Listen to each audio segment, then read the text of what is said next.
कि वो माइंडेड लोग हैं। वो तुम्हारी तरह भीड़ की तरह इकट्ठा होकर के शोर शराबा नहीं करते, बल्कि वो प्लानिंग करते हैं, मिशन बनाते हैं। अपने बच्चे को वो पैदा होने से पहले तालीम देना शुरू कर देते हैं। क्यों? ये सबक कहां से मिला? ये सबक तुम्हारे और मेरे गौसुल आजम की वालिदा से मिला। उन्होंने सीरत मुस्तफा पढ़ी, सीरत अहले बैत अतहार पढ़ी और औलिया इकराम की सीरत को पढ़ा, तो उन्होंने मान लिया कि बच्चा पैदा होने से पहले भी हमारी बातों को समझता है। उन्होंने देखा कि जब गौसे पाक पैदा हुए और मदरसे छोड़कर आपकी वालिदा गई, उस्ताद ने कहा बेटा पढ़ो बिस्मिल्लाहिर्रहमानिर्रहीम, पढ़ो अलिफ, तो आपने फरमाया ये मेरा सबक नहीं है। कि फिर कौन सा सबक है? सुब्हानल्लज़ी असरा बिअब्दिही लैलन मिनल मस्जिदिल हराम। कहा ये 14 पारे कैसे याद हुए? कि मैंने अपनी माँ के बतन शरीफ में और गोद में ये पारे याद कर लिए थे। मेरी माँ ने कोई दूध मुझे ऐसा नहीं पिलाया जो कुरान पाक पढ़ने से पहले पिलाया हो।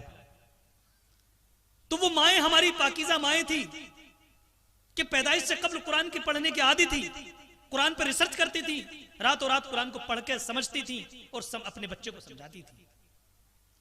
कोई गलत काम नहीं करती थी ताकि बच्चे की जिंदगी पे गलत असर ना पड़े।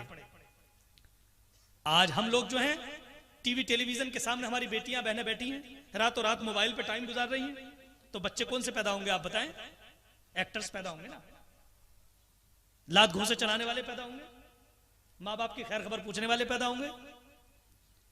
वो जमातें जिनको हम अपना दुश्मन समझ रहे हैं, वो तुम्हारे कुरान पर अमल कर रहे हैं, और जो कुरान का दावा कर रहे हैं वो कुरान से कोसों दूर हो चुके हैं।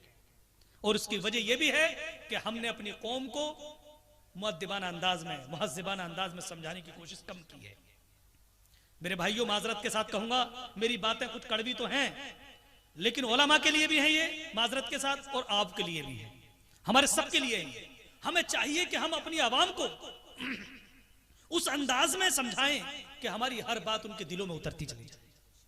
हम 1 घंटा का जलसा करें, ना करें पूरी रात, 2 घंटे का जलसा करें, ना इकट्ठी करें बहुत बड़ी भीड़। इस कौम के चंद दानिशवरान को इकट्ठा कीजिए जो हायर एजुकेशन हासिल कर रहे हैं, जो बच्चे इंजीनियरिंग कर रहे हैं, प्रोफेसर हैं, एजुकेटेड हैं, डॉक्टर्स हैं, उनके लिए आप मखसूस कॉन्फ्रेंस कीजिए। उसके अंदर 150 कुर्सी डालिए, टेबल्स डालिए, और वो रिसर्च वाली तकरीरें कीजिए जो उनको तालीमी और तरबियती तकरीरें हैं। अगर वो पढ़ा लिखा तबका 100 नहीं, 50 नहीं, 10 लड़के, 10 नौजवान अगर फिक्र वाले बन गए, मुफक्किर बन गए, मुदब्बिर बन गए, तो इस पूरी कौम को ताजदार बना देंगे। और अगर आपने यूं ही जलसे करते रहे तो यकीनन इसका सवाब तो मिलेगा, लेकिन मुस्तकबिल में साहब इसका कोई सवाब, कोई इस तरह का बड़ा काम हम नहीं कर सकते जिससे कौम को हम जिंदा कर सकते। हमारी पूरी कौम भेड़ बनी हुई है। एक शख्स आता है बदअकीदा और नमाजों के जाल में इन्हें फंसा के ले जाता है। एक शख्स आता है बदअकीदा और चंद पैसों के लालच में इनको ले जाता है। क्यों? कि हमने तकरीरें तो की लेकिन इनकी तरबियत नहीं की। काश अगर हमने इनकी तरबियत की होती तो मैं गारंटी से कहता हूं हमारे किसी नौजवान को कोई बदअकीदा नहीं बना सकता था। मस्जिद तो बना ली पल भर में ईमा की हरारत वालों ने, मन अपना पुराना पापी था, बरसों में नमाजी बन ना सका। दरसे कुरान अगर हमने बुलाया होता, ये जमाना ना जमाने ने दिखाया होता। आह इस्लाम तेरे चाहने वाले ना रहे, जिनका तू चांद था अफसोस वो हाले ना रहे। लेकिन मैं आज भी ये भी कह सकता हूं कि मुसलमानों में इस्लाम की चाहत कम नहीं है। ये चाहत ना होती तो इतने मुसलमान यहाँ रात में अंधेरे में बैठे हुए नहीं होते। ये लाखों रुपया खर्च नहीं करते। करोड़ों मदरसे दुनिया भर में मुसलमान अपने पैसे से चलाता है। तमाम मसाजिद के इमामों की तनख्वाहें मुसलमान अपनी जेब से देता है। बड़े बड़े जलसे कराने के लिए मुसलमान अपनी जेब का, मेहनत का, खून पसीने का पैसा खर्च करता है। बड़े बड़े उलमा इकराम को मोटे नजराने देता है। हमारी आवाम हर किस्म की हमारी सहूलत का काम करती है। मैं नहीं कह सकता कि 100% हमारी आवाम खराब है। बस फर्क इतना है कि हमने इस कौम को जो सिखाया इसने वो सीखा, और जो हमने नहीं सिखाया अभी उसके इंतजार में है कि हमारे उलमा हमें वो चीज सिखाएंगे।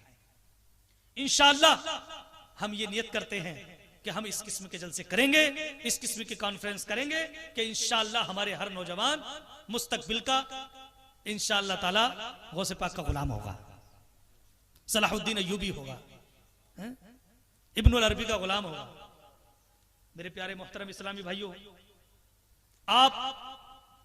हम इस देश के, इस मुल्क के, इस मिल्लत के मुस्तकबिल का स्टार है, मुस्तकबिल का चमकता हुआ सितारा है। अगर हमने अपने इस हाल को रोशन नहीं किया तो मुस्तकबिल हमारा अंधेरे में है, और अगर हमने हाल को रोशन कर दिया तो मुस्तकबिल भी रोशन है। हर कौम का नौजवान मुस्तकबिल की तारीख लिखता है। हम इस कौम की तारीख हैं। अगर हमने आज मुस्तकबिल के लिए सोचा तो कल इंशाअल्लाह हमारी तारीख जिंदा ताबिंदा दरख्शंदा होगी, वरना हमारी आने वाली नस्लें हमारी कब्रों पर खड़े होकर पेशाब करेंगे। क्योंकि हम मुस्तकबिल के लिए अगर कुछ नहीं करेंगे तो वो गैर मुहज्जब हो जाएंगे, और दुनिया की तमाम ताकतें हमारी कौम मुस्लिम को गुलाम बनाने की पूरी तैयारी में कि मोहम्मद से वफा तूने तो हम तेरे हैं। ये जहां चीज क्या, रब कहता है ये जहां चीज क्या, लिख दे जा सब लोह कलम तेरे। अगर तुम चाहो तो दुनिया की तकदीर बदल सकते हो। आज भी हो जो बराहीम सा ईमा पैदा, आग कर सकती है अंदाजे गुलिस्ता पैदा। अगर हम चाहें तो हम सब कुछ कर सकते हैं, क्योंकि हमारे साथ अल्लाह की ताकत है, हमारे साथ रसूलुल्लाह की ताकत है, हमारे साथ औलिया अल्लाह की ताकत है, हमारे साथ फरिश्तों की ताकत है। लेकिन अफसोस का मकाम है, कुफ्र आसमान पर घूम रहा है, शिर्क आसमान पर घूम रहा है, और मोहम्मद का गुलाम नीचे बैठा हुआ दुहाइयां दे रहा है। क्यों? कि जो कौम खुद खड़ी नहीं होती अल्लाह भी उसकी मदद को नहीं आता है, अल्लाह भी उसकी मदद, नाउज़ुबिल्लाहि मिन ज़ालिक, अल्लाह भी उसकी मदद नहीं फरमाता है। अल्लाह तबारक व तआला इरशाद फरमाता है, इन्नल्लाह ला युगय्यिरु मा बिक़ौमिन हत्ता युगय्यिरु मा बिअनफुसिहिम। खुदा ने आज तक उस कौम की हालत नहीं बदली, खुदा ने आज तक उस कौम की हालत नहीं बदली, न हो एहसास जिसको अपनी हालत के बदलने का। आप पूरी जिंदगी गौस मदद या गौस मदद नहीं आएंगे गौस पाक मदद को, आप या गरीब नवाज अल मदद नहीं आएंगे गरीब नवाज आपकी मदद को, या अली अल मदद नहीं आएंगे अली हजरत अली आपकी मदद को। क्यों? हमारे कुरान ने हमें यह नहीं सिखाया इज़हब अंत व रब्बुका फकातिला इन्ना हाउना काइदुन। ये हमारे रब ने नहीं सिखाया। ख्वाजा, ए गरीब नवाज, ए सूफी साहब, ए उलमा, जाओ जाओ तुम जाकर किताल करो और हम यहाँ बैठे। क्या इस उम्मत मुस्लिम को यही सिखाया हमारे बुजुर्गों? ये तो यहूदियों ने कहा था मूसा अलैहिस्सलाम से, ए मूसा और ए मूसा के रब, जाओ और जाकर तुम किताल करो अपने दुश्मनों से, हम यहाँ बैठे हैं। हमारे मेरे महबूब के उम्मतियों ने कभी ये नहीं कहा, बल्कि ये कहा है मेरे नबी महबूब सल्लल्लाहु अलैहि वसल्लम आप अगर हुक्म दें तो हम अपनी जानों को आपके नाम पर कुर्बान कर दें। आप खिचड़ा खा करके गौसे पाक को पुकारेंगे, आप बिरयानी खा करके गौसे पाक को पुकारेंगे, या आप अल्लाह की राह में बिरयानी को खिलाएंगे लोगों को? आप बिरयानी खिलाने का भी काम करें, आप बिरयानी खाने का भी काम करें, लेकिन उठ खड़े हों और कौम की तकदीर को बदलने का इंतजाम करें। और वो इंतजाम सिर्फ जलसा करने से नहीं होगा, बल्कि जलसे को अमल में लाने से होगा। और उसकी जरूरत है कि आप अपने बच्चे को दीन की तालीम पहले और दुनिया की तालीम भी दें। आप स्कूलों में तो भेज रहे हैं, दीन की तालीम से बहरा है, दीन से दूर है। उसके लिए ये जो असल में जलसे हैं इसमें सारी बातें नहीं बताई जा सकती क्योंकि इतना टाइम भी नहीं है। उसके लिए उलमा को प्लानिंग करनी पड़ेगी कि आज हमारे हिंदुस्तान में 40 करोड़ मुसलमानों में से 3% बच्चे सिर्फ मदरसों में बचे हैं। ये मेरा सर्वे है, सिर्फ 3% बच्चे। 40 करोड़ में से अगर 3% निकालें तो कितने बनते हैं? अरे 70 लाख या 80 लाख ही तो बनेंगे। अगर 70 लाख 80 लाख बच्चे सिर्फ इस मदरसों में हैं और 39 करोड़ बच्चे सारे स्कूल कॉलेजेस और इंग्लिश मीडियम स्कूलों में चले गए, क्या ये 1 करोड़ बच्चे उन 39 करोड़ बच्चों को राहे रास्ते पे ला सकते हैं? नहीं ला सकते। क्यों? कि हमने जो है अपने तमाम बच्चों को, यहां तक कि हम जैसे लोगों ने भी मदरसों से हटाकर सबने स्कूलों में भेज दिया। क्यों? कि 300 साल पहले हमारे दुश्मनों ने, इस्लाम के दुश्मनों ने प्री प्लान ये प्लान बनाया था कि मुसलमान कभी भी हिंदू नहीं बन सकता, मुसलमान कभी सिख ईसाई नहीं बन सकता, मुसलमान कभी गैर मजहब नहीं बन सकता, मुसलमान कभी शराबी नहीं बन सकता, मुसलमान कभी अपने मजहब को नहीं छोड़ सकता। अगर तुम चाहते हो तो एक ही तरीका है कि इनको मॉडर्न तालीम के नाम पर इनको मदरसों से निकाल के बीच चौराहे पर ले जाओ। कोई मुसलमान गैर मुस्लिम तो नहीं बन सकता, लेकिन इन्हें कम से कम मुसलमान भी मत रहने। इस प्लानिंग के साथ उन्होंने हमारे सारे बच्चे मॉडर्न तालीम के नाम पर छीन लिए और आज 39 करोड़ बच्चे स्कूल कॉलेजेस के अंदर हैं और 1 करोड़ बच्चे भी मदरसों में नहीं हैं। अब ये बच्चे 20 साल के बाद आपके ना कुरान को जानते होंगे, ना दीन को जानते होंगे, ना मदरसे को जानते होंगे, ना मस्जिद को जानते होंगे, ना मदरसों को जानते होंगे। रसूलुल्लाह सल्लल्लाहु अलैहि वसल्लम ने फरमाया, एक वक्त आएगा कि मस्जिदें भरी होंगी लेकिन नमाजी नहीं होंगी। मुसलमान तो नजर आएंगे लेकिन मुसलमान नहीं होंगे। क्यों? कि जो बच्चा अपनी जिंदगी का 20 साल का टाइम गैर मुस्लिमों के दरमियान गुजारेगा, भला उसे दीन सीखने कब वक्त मिलेगा? और आज वही वजह है कि मस्जिद में 5 मिनट की तकरीर इमाम साहब की भारी पड़ती है। क्यों? इसलिए कि दीन की बात मोमिन को पसंद आती है, मुनाफिक को नहीं। मस्जिद में सुकून मोमिन को मिलता है, मुनाफिक को नहीं। इसका बात समझ में यह आती है कि हमारी आवाम का अक्सर हिस्सा, अक्सर तबका मुनाफिकत की तरफ चला गया है, लेकिन हम ये बात बोल नहीं सकते। ये मुनाफिकाना रवैया पैदा हुआ कहां से? ये वहां से हुआ कि आपका और हमारे दरमियान का जो रब्त था वो खत्म हो गया। एक नुकसान तो ये कि पूरी की पूरी जनता हमारे हाथ से चली गई, और आप आने वाले वक्त में इस कौम को खत्म करने की जरूरत नहीं है, ये कौम तो खत्म हो चुकी है। दूसरा नुकसान ये है कि एक बच्चे पर कम से कम हम 1000 रुपए महीना खर्च करते हैं इंग्लिश मीडियम स्कूल में, कम से कम। अगर 40 करोड़ बच्चों पर 1000 रुपए से जोड़ा जाए तो 40,000 करोड़ रुपया बनता है। कितना बनता है? 40,000 करोड़ रुपया। क्या ये इस्लाम पर खर्च हो रहा है? ये इस्लाम पे तो नहीं खर्च हुआ ना। कहां खर्च हुआ फिर? मिशनरी पर। और वो मिशनरी क्या चाहती है? इस्लाम को खत्म करना। उस मिशनरी का मिशन है कि आपको मिशन से हटा दे। उस मिशनरी का मिशन है कि आपको इस्लाम के मिशन से हटा दे। उस मिशनरी का मकसद है कि मुस्तफा के मिशन से हटा दे। उस मिशनरी का मकसद है मुस्तफा के मिशन से हटा दे। उस मिशनरी का मकसद है कि शरीयत के मिशन से हटा दे। उस मिशनरी का मकसद है कि मुसलमान को काफिर बना दे। उस मिशनरी का मकसद है मुसलमानों को मुसलमान होते हुए इस्लाम से खत्म कर दे। उस मिशनरी का मतलब है कि इनको बगैर मारे खत्म कर दो। और हम हैं खुश है मेरा बच्चा मॉडर्न तालीम हासिल कर रहा है। मोदी जी तो हमें किसी डिटेंशन सेंटर में ना भेज सके, लेकिन तैयार रहो 15 साल के बाद तुम्हारा बेटा और तुम्हारे बेटी की बीवी मैम साहिबा तुम्हें दोनों बुढ़िया बुड्ढों को उठा करके डिटेंशन सेंटर में डालकर आएंगे। वो डिटेंशन सेंटर क्या होगा? अभी हिंदुस्तान के अंदर नहीं है, चंद दिनों में बनने वाले हैं। वो क्या? Old house. जब मैम साहिबा ड्यूटी के लिए दूसरी जगह जाएंगे और बेटे साहब तुम्हारे दूसरी जगह जाएंगे, तो घर में बचेगा कौन? बूढ़ा बूढ़ी बचेंगे। तो दोनों जब शाम को आएंगे थके हारे, तो बुढ़िया बुड्ढों की हर बात उनको कड़वी लगेगी।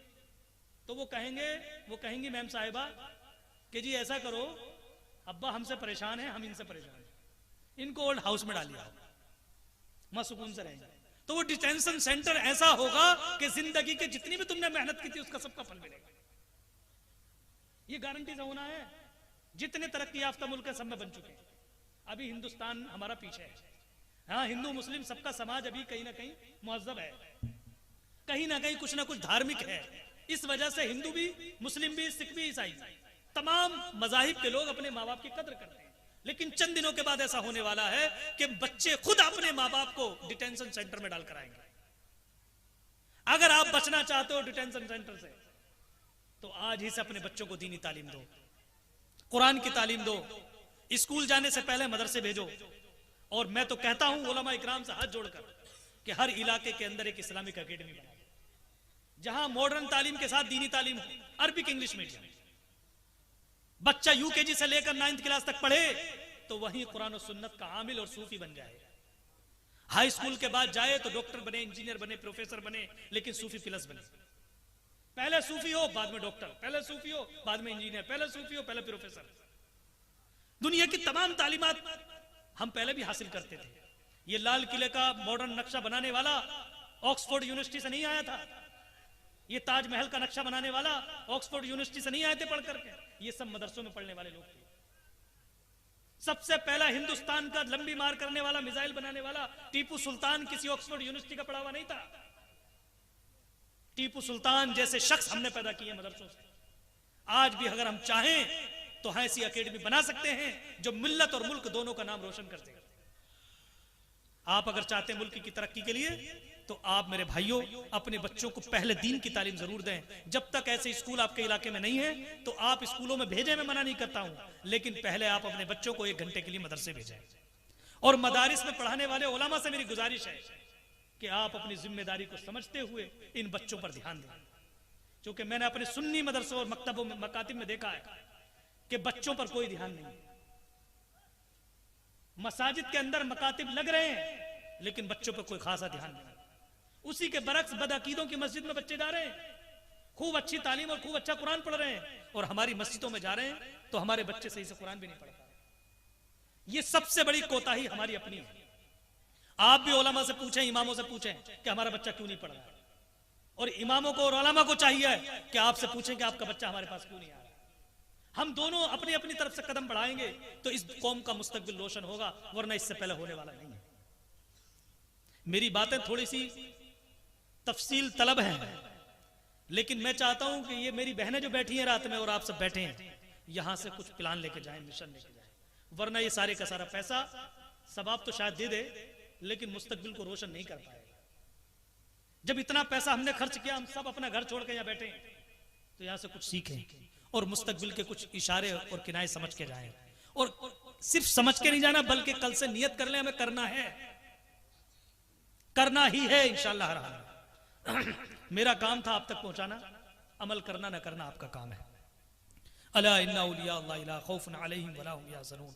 खबरदार खबरदार, जो अल्लाह के दोस्त हो जाते हैं उनको ना कोई गम होता है ना कोई खौफ। मतलब गम इस बात का कि अल्लाह ने हमें जो दिया है अगर वो ले ले तो हमें कोई गम नहीं, अगर हमें नहीं मिल रहा है तो हमें कोई गम नहीं, और मिल जाए और फिर खर्च हो जाए तो कोई खौफ नहीं। और हमको जन्नत जहन्नम की परवाह नहीं, हमको बस मौला तेरी रजा चाहिए। जो अल्लाह वाले हो जाते हैं उनको तो जन्नत और जहन्नम की भी फिक्र नहीं होती, क्योंकि वो अमल सिर्फ जन्नत के लिए नहीं करते, जहन्नम के खौफ की वजह से नहीं करते, वो रब की रजा के लिए करते हैं। लिहाजा जन्नत भी अल्लाह की बनाई, वो भी हमारे लिए नेमत है, और जहन्नम